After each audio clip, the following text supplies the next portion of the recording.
Hello everyone and welcome. Thanks for tuning in. I'm Rodrigo Campos, Emerging Markets Correspondent at Reuters. We're here to talk about how policy goes from good ideas to better outcomes, the topic of Chapter 3 of the latest World Economic Outlook, the social acceptability of structural reforms. Governments around the world want to implement new policies to boost economic growth and create better jobs. But it's not just a matter of finding good solutions to complex problems. It's also about getting people involved and making sure they feel heard. To help us break this research down, we're joined by an excellent panel that will help understand how the right tone and a clear message play a vital role in making economic policy changes happen. I'm excited to introduce Bertrand Gros, Deputy Division Chief at the IMF's Research Department and one of the authors behind this important work. We're also joined by Ana Patricia Muñoz, Executive Director of the International Budget Partnership, and Michael Halsworth, Chief Behavioral Scientist at the Behavioral Insights team. There's a lot to cover, so let's begin our discussion. And I'll start with you, Bertrand. Take a step back. What was the purpose behind this research and how did you get here? Thank you, Rodrigo. Thank you also, Ana Patricia and Michael, for joining us today to discuss this chapter of the World Economic Outlook. Turning to the motivation, the global economy is stuck in a low-growth environment.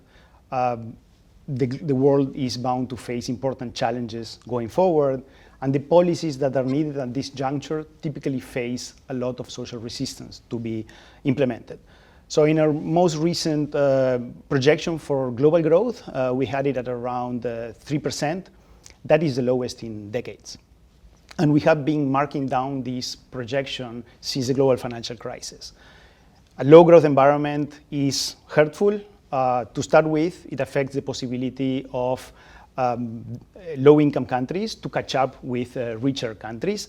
If we compare to where we were in 2008, the estimate of the time that it would take to narrow the income gap between poor and rich countries by half has increased by more than 60% over this time. With low growth, it is very difficult to lift people out of poverty. It's very difficult to tackle inequality. And going forward, there's a set of challenges that will put more pressure on policymakers. The green transition and the technological transformations will require significant investment and also will require significant reallocation of capital and labor between firms and industries.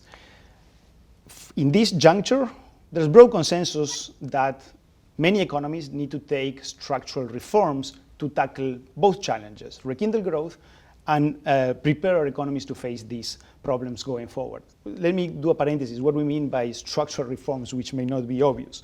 What we mean is adjusting the rules, the regulations that govern how the economy is structured, that determine how individuals, workers and firms interact in the economy. For instance, how entrepreneurs can start a new business, when people can go on pension, what are the incentives to work for longer, so on and so forth.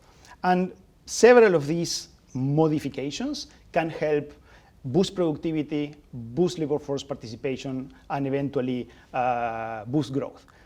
Now, many of those policies, those reforms, typically face a lot of social resistance. On some policy areas, barely half of reform attempts get really to see the light of the day, gets to be passed.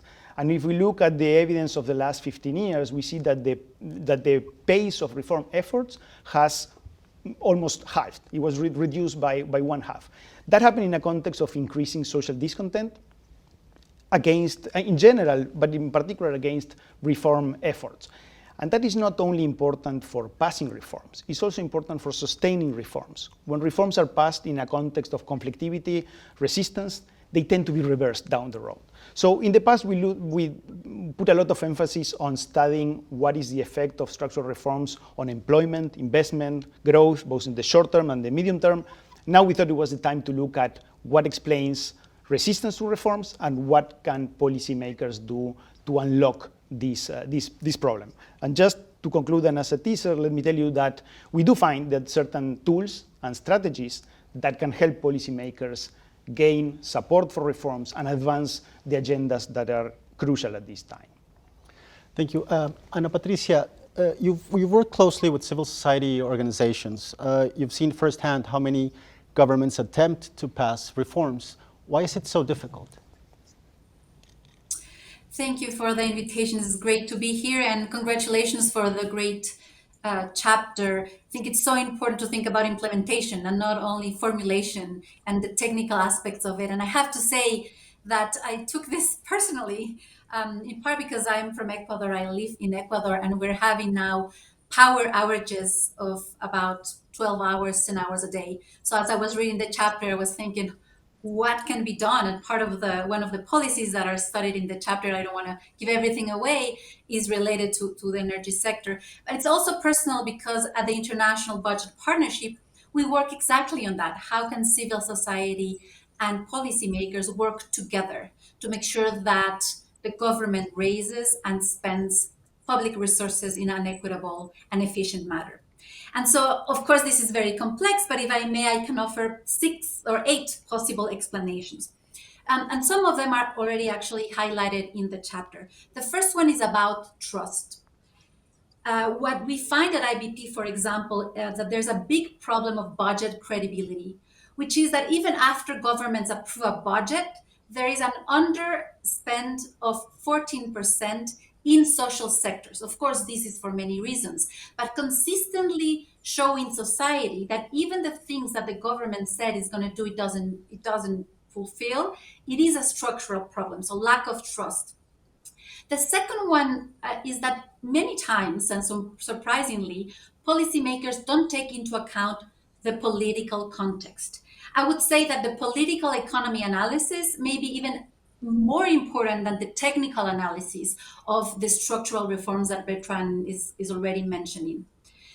The third aspect is that is also in the paper is about sequencing and compensatory measures. And here I can offer an example in Ecuador about fuel subsidies.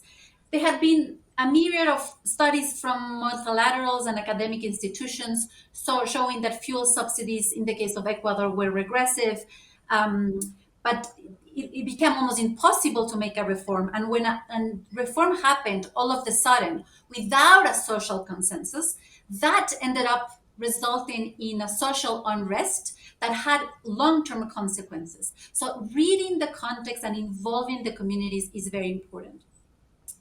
The fourth one I would say is about making sure that several actors are involved. It's not just about specific individuals or specific sectors. It's about thinking about the accountability ecosystem, including parliament, civil society, think tanks that are also mentioned in the report. And this leads me to the fifth point, which is about the disconnection between what the government may want to achieve, where the multilateral banks may want to achieve, and what the community, especially those communities that have been systematically excluded, need. That lack of engagement is problematic. And whenever the consultation exists, that rarely happens. But if it happens, and that I have experienced firsthand, it happens with the usual suspects. Even with civil society, many times is with the same old friends. And that not only creates an environment that is artificial, not only it's not the right thing to do, it's not giving the government and policymakers the right information. And finally, I would say it is key to make sure that structural inequality is addressed. If we take one policy at a time and we as a society don't include systematic measures to address inequality, the social unrest that Bertrand mentioned is going to be there on the surface. Brookings Institution already mentioned in 2023 that inequality is the issue of our times. And so should be at the forefront of policymakers as they consider other complementary measures. Thank you. Michael, from the behavioral science perspective, how can it help us build a bridge between coming up with important reforms and having make them happen? Sure. There are a few things to bear in mind, and thank you for the invitation to speak with you all today. One thing that behavioral science shows is that information that feels easier to process is more likely to be believed to be true. There's something called the truth fluency effect. And this really matters because an important way that we process information and make sense of the world is through stories, through narratives. I think the chapter in the report makes this point very clearly. Stories that are easy to relate to, easy to make sense of, shape our whole worldview. We've done work at BIT on this point, showing that if you present, say, someone being sick in different ways, in different formats, emphasizing different reasons, people think quite differently about policy options. If you look at the structural reasons why someone had to go to work and then got sick, they have a different view on the issue compared to one that, say, emphasizes personal responsibility. So the question then is, when you look at this reform agenda, what are the stories for reforms? Are they compelling? Because they're entering a world in which there are many compelling negative narratives around, say, migration, as the data in the chapter shows. That kind of opposition is coming from very deep-held principles of fairness in people's minds, or protecting the vulnerable. And there are strong kind of ethical roots that people would have those principles. So it can be easier to think in terms of the immediate winners and losers, and much harder to think of the abstract kind of goal and gain that people have further down the road that will ultimately perhaps benefit society. And so that's the real sort of challenge you can see here. And I think that's why you can see some promising things in the chapter. I think the fact that the report addresses opportunity costs, for example, the cost of doing nothing. These are typically not very salient to people because they're kind of hard to imagine. The counterfactual is often quite difficult to realize. So I think the chapter points a way forward then of trying to make those concepts easier to understand and therefore feeling more true, if you like. But I think it's really important to say that this isn't just about communications or framing. I mean, if there is resistance, you should consider whether that is a signal about the quality of the policy. Because as the chapter kind of hints at, any kind of lack of trust will overwhelm your communications approach. And I'm glad the report emphasizes this point and stresses the need for sort of two-way dialogue. And Anna Patricia makes this point very, very well in her comments.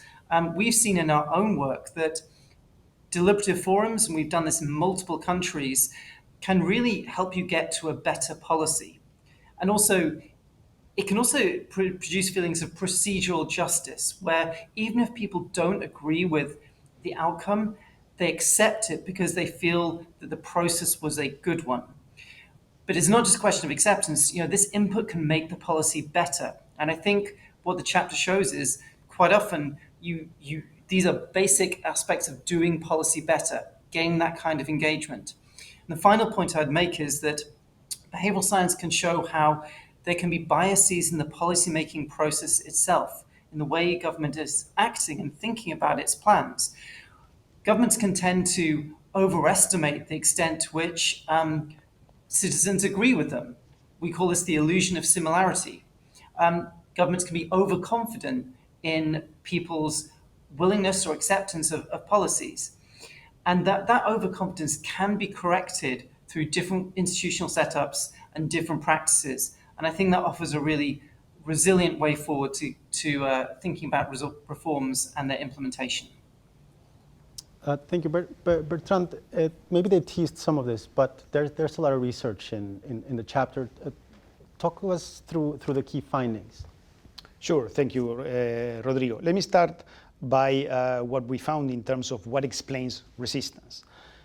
In the chapter, we find that a key factor behind resistance to reforms has to do with beliefs, perceptions, and other behavioral factors.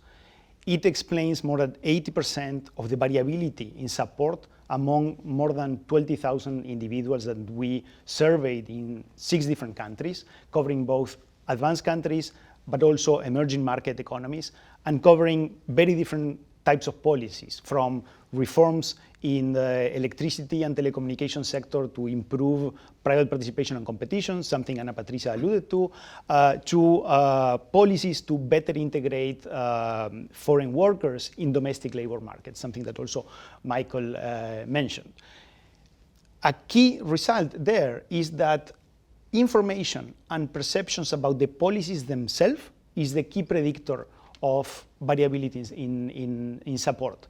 It explains around 50% of total support. And this is very important because it points to a clear area where policymakers can really act upon. But there are other factors that matter, and in particular, perceptions about the impact that policies may have on distribution of income, on fairness, something that Ana Patricia mentions, also fares very high. For instance, we zoom in on individuals and say that they would not support a given reform, and when we ask them why, more than half of the responses have to do with their concerns about what the reforms may imply for other individuals, for their communities. For instance, what it may imply for the affordability of electricity services for the poorest, or whether access in remote areas of the countries will be preserved if it is a private company that handles the sector. That comes higher than concerns about their own jobs, the prices they're going to pay, etc. So this is a very important finding. Then we looked at what can help increase support for reforms. And I'm going to mention three key areas. First, effective communication. Second, the policy design itself, and in particular, the mitigating, offsetting measures that both of our guests alluded to. And third, trust, that also Ana Patricia hinted before. Effective communication is at the core of a successful implementation, a successful reform process. In our study, we find that providing factual information about the need for reform, something Michael mentioned, is important because it can affect the percentage of people that would be inclined to have support for that policy. But when we complement this information with research-based, non-partisan evidence on the effect that similar reforms had in other countries, the effect on support is 3 times larger. And to put numbers in perspective, in our survey experiments, this information led to more than 40%, between 40 and 50% of respondents to move from being opposed to reform to being supportive. Now, you can already see that when we talk about communication here, we are not talking about merely advertising the reform. This is a deep communication effort, and the mechanism through which it works is precisely by changing people's perception about the effect of policies. How is that better integrating migrant workers in the domestic economy can improve the state of the economy, can improve public finances, can improve even security in the country.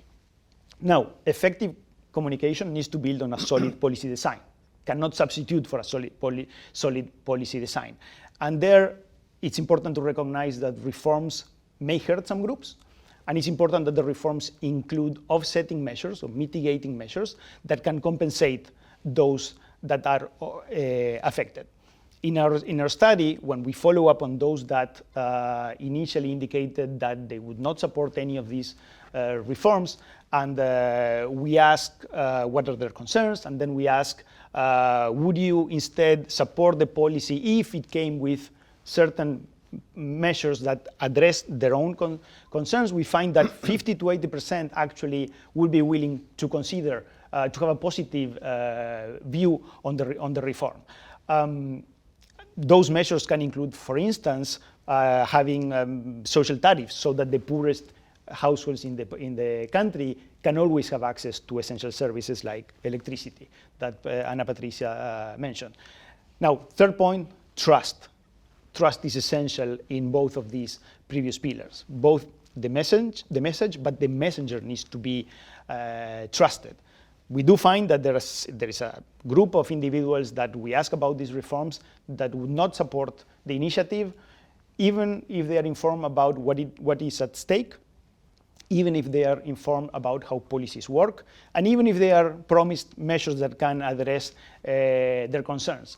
Now, when we ask why, the overarching reason has to do with lack of trust. More than 50% of those responses have to do with either don't trusting that the government can implement an adequate reform, or they don't trust the effectiveness of the measures themselves, or they don't trust the parties involved. For example, they may not trust having a private company handling certain services in the economy. In our chapter, we also reviewed concrete examples in the past, reforms that were implemented, and they point to a few tools, mechanisms that can help build trust for policymakers and in reforms, and some of them have been already mentioned. To start with, a thorough consultation with stakeholders and the population at large is, of course, very helpful, but what we find is that it's particularly effective when it starts at the very early stages of the reform, when the reform is being designed, not at the end of the game, but from the starting line. And there are several tools to do that. I'm sure Ana Patricia can give better examples, but there are surveys, online platforms, forums, town hall meetings. I mean, there are several tools that can be used to engage with the population to do an effective consultation. Now, the dialogue needs to work in both directions, of course. Second, we find that having independent, non-partisan institutions that can conduct policy analysis in the country, they can conduct their own policy analysis, but they can also check, scrutinize, and validate the projections, the policy projections that the government produces, is essential, not only to get a better design of policies, but also to build trust in the process.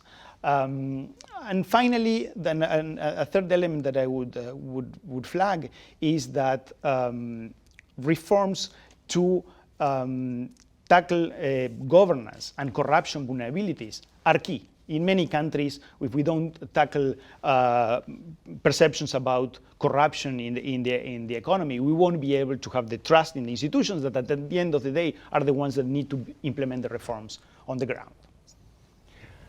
Very well. Ana Patricia, given your experience working with civil society groups, these tools that we were just mentioning, something like getting people involved in how public money gets spent, how does that help get society on board with these policy changes? Can you talk about some examples of where this has provided or ended in better results? Yeah, that's key, and I think that leaves us with hope that it's possible despite the challenges and the multi-crisis, poly-crisis that we live in. And I think this combines with what both Bertrand and Michael said. Michael said, input can make policies better. And Bertrand mentioned the importance of starting early in the policy-making process. I cannot emphasize enough the importance of those two things.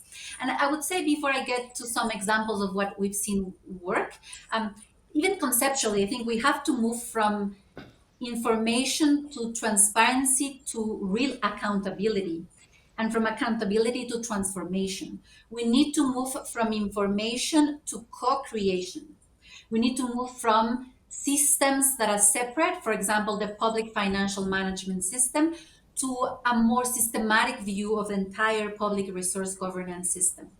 And so in this context, I would say the first thing that I've seen work in many cases is thinking about diverse reform coalitions. Actually, I saw this at the Federal Reserve Bank of Boston when I worked there a while ago. We did some studies on the racial wealth inequality in Boston. And as you can imagine, tackling this intergenerational problem is challenging. And the only way to get to a shared agenda was to bring together the banking industry, academia, housing organizations, unions, the Federal Reserve, the city of Boston, to think about bold solutions. And we got there. But this takes time. Even 10 years after this research was produced, I still get calls from Boston policymakers asking about the research, but I've seen that the needle moved a little bit. The second example from the IBP that we have seen work, it applies to many different sectors. We've seen it work with tax reform, with subsidies, with changes in the agriculture system. And I can offer a few examples here. Um, for example, IBP has been working for 25 years in building a field of budget champions, in making sure that both civil society and the government know that transparency and accountability in the budget is fundamental. The budget is a reflection of a society priorities. And we've seen important improvements in countries like the Philippines, like Tanzania, like the Dominican Republic, where now the bar is so high that they come to us and to civil society to say, how can we improve budget transparency even better? Another example that I can offer in something that seems very complicated, getting back to fuel subsidies, but this time in Indonesia. We have worked very closely with fisher folk unions who have informed the government thanks to community generated data. And this is key. The community can generate data that can fill the gaps that the government has. And thanks to this, the government saw that the fuel subsidies were not getting to the people that needed it best. And so, thanks to an improvement in registration, in conjunction with the civil society, the government was not only able to get to where it should get, but also they started to think about a transformation from fuel subsidies to, for example, direct subsidies, which is the most efficient way according to some examples. And finally, I would say an example on taxation system. We know of some examples in Tunisia where actually the unions work with the government to come up with a reform in the taxation system that will be progressive, but that will also allow a better domestic resource mobilization. And we're doing the same in Senegal, we're doing the same in Tanzania, in Ghana, in Nigeria. And in Nigeria is a good example where starting with some groups that already existed, but bringing women to the table, bringing business owners to the table, this group was able to send a proposal to the Fiscal Policy and Tax Reform Commission that the president created.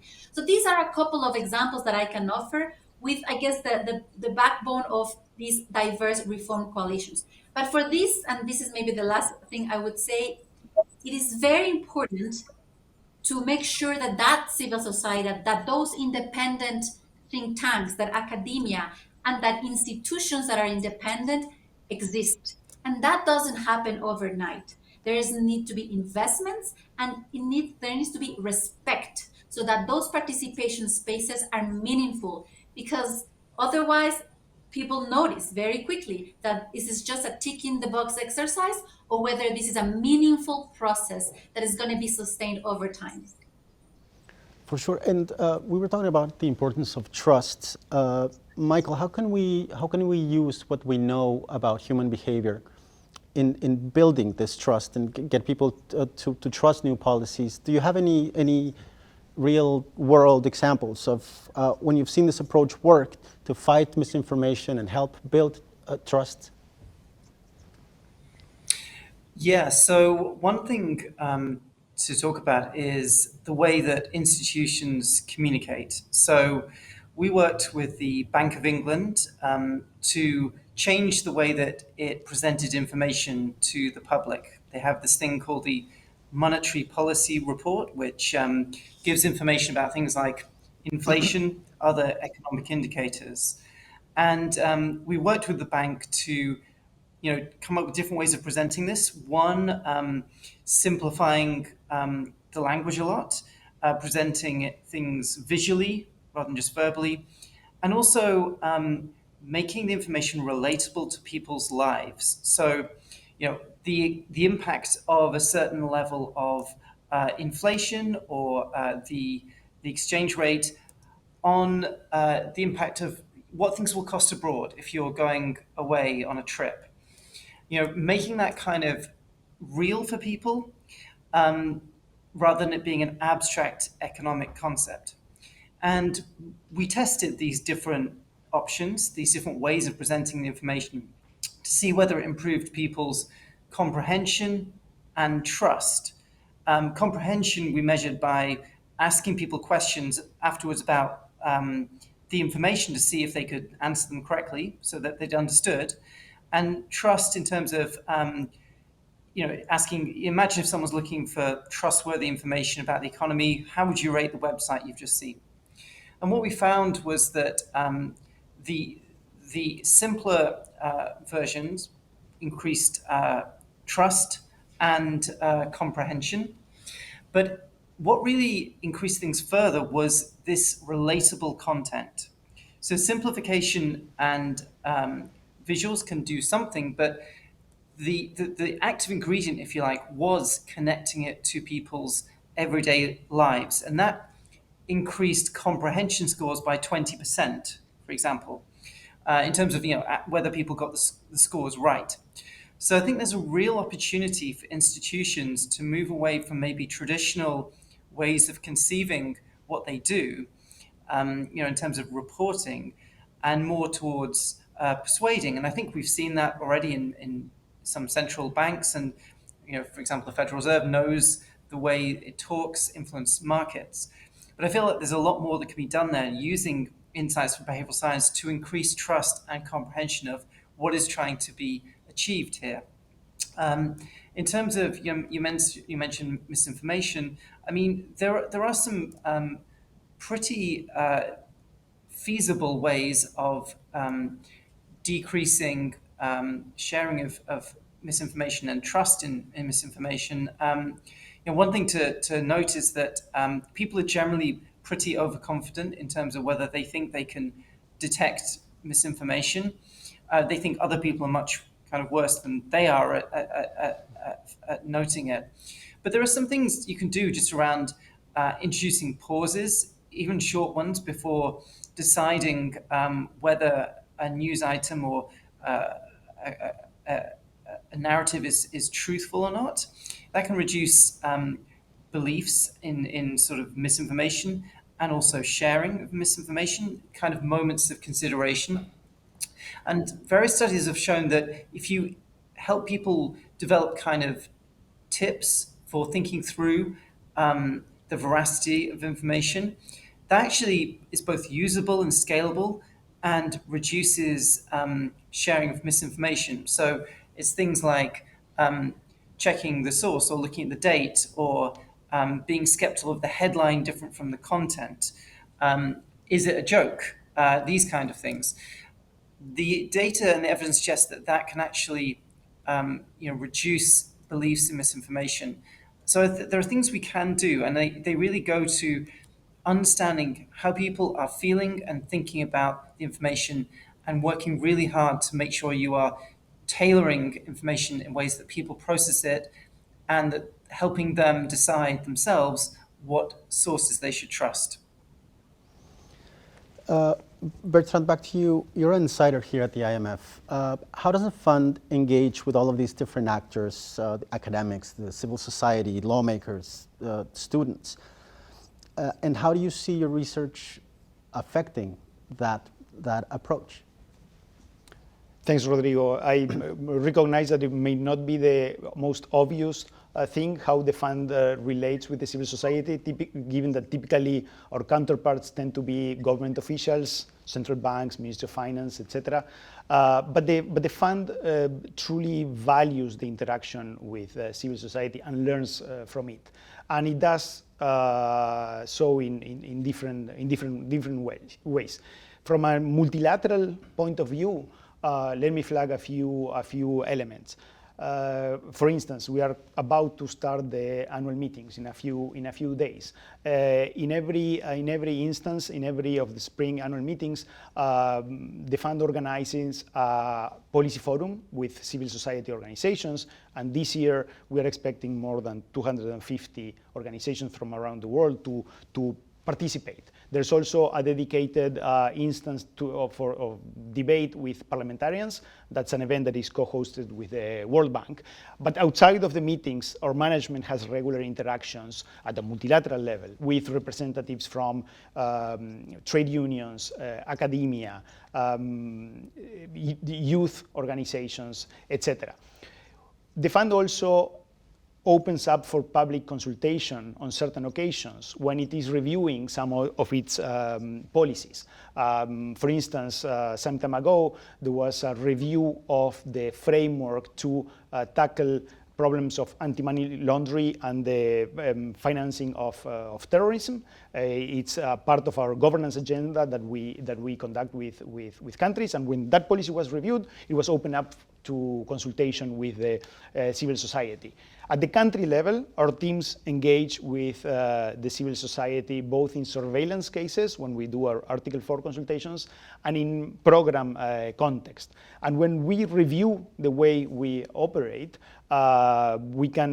we see, for example, that in the latest review of surveillance, there was an explicit focus on ensuring that political economy considerations and social impact of policies considerations were considered at the moment of providing policy recommendations across the world. And in the latest review of program work, when the latest guidance note on the design of fund-supported programs, there was a particular emphasis on engaging with the civil society. There was an emphasis on helping the governments engage with civil societies at the onset of a program, but there was also an emphasis on having staff, the teams on the ground, engage with civic society organizations of on different segments at the time in which the programs are being designed. Of course, this needs to happen under the control and supervision of the local authorities, which at the end of the day are the owners of the programs on the ground. But it's something that the fund not only promotes, but values significantly. Thank you. Unfortunately, that's all the time we have.